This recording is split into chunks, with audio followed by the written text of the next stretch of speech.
जब मुखिया जी का मर्डर हुआ था आरा में, और उसके अगले दिन पटना जब उनकी डेड बॉडी को लेकर के लोग आ रहे थे यहाँ पे, मतलब जो भी दाह संस्कार करना था, तो वो जो भीड़ थी उसको एक डीजीपी होने के नाते अपने करियर में आप किस तरीके से देखते हैं, और वो जो उग्र जो उनके अंदर जो गुस्सा था, उस गुस्से को पे काबू करना कितना मुश्किल था, और किस तरीके से आपने उस चीज़ को काबू किया उस समय?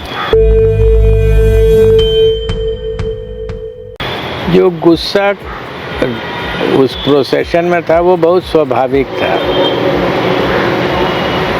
उनके जो फॉलोअर्स थे उनके अंदर उस हत्या का गुस्सा तो बहुत स्वाभाविक, उसमें अस्वाभाविक कुछ नहीं था। जो बात मेरी समझ में आ रही थी कि अगर मैं लाठीचार्ज और गोली चलवाता पुलिस की तरफ से, कई लोगों को लग रहा था कि ये माहौल है जिसमें गोली चलनी चाहिए पुलिस की तरफ से, तो उस गोली का प्रभाव क्या पड़ता आने वाले समय में या उसी के तुरंत बाद।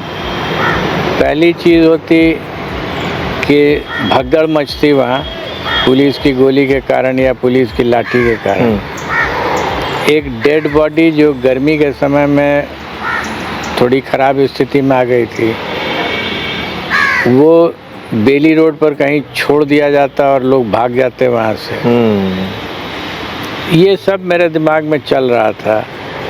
अगर लोग भाग जाएंगे तो उन अंत्येष्टि उस शरीर का कौन करेगा, पार्थिव शरीर का। और वो कोई दशहरा की मूर्ति नहीं है कि आप उसको सादे लिबास में सिपाहियों से उठवा करके और विसर्जन करा दीजिए।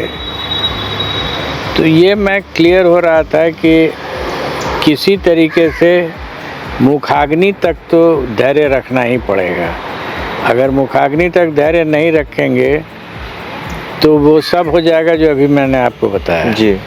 और एक बार अगर ये हो गया तो उसके बाद बिहार फिर वापस 15 साल पहले वाली स्थिति में पहुंच जाता, जहाँ जात के नाम पर फिर निकलता गोली बारूद, तो उसका एक अलग रूप ले लेता है वो चीज़। अलग रूप नहीं, वही रूप लेता जो 15 साल पहले का रूप था।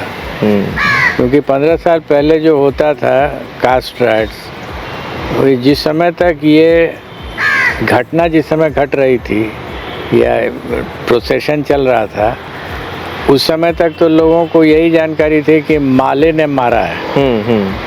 अंदाज लोगों का था। जब बाद में इन्वेस्टिगेशन हुआ तो मालूम हुआ कि माले का कहीं हाथ नहीं है उसमें। ये तुरंत कुछ दिनों बाद पता चल गया था। ये जिस समय ये रैली प्रोसेशन चल रहा था उस समय तक तो इन्वेस्टिगेशन का ओर छोर नहीं पता था। अनुसंधान में अज्ञात के विरुद्ध केस दर्ज हुआ था और किसी को नहीं जानकारी थी। घटना कल की है तो आज प्रोसेशन निकला हुआ है।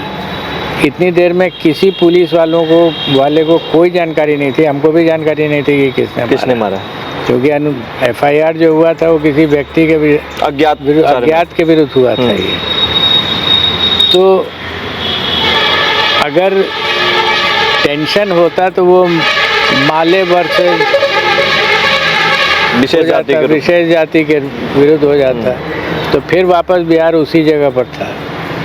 इतनी बात हमको समझ में आती थी, तो मैंने तय कर लिया था कि नहीं, इसको धैर्य से ही रखना होगा।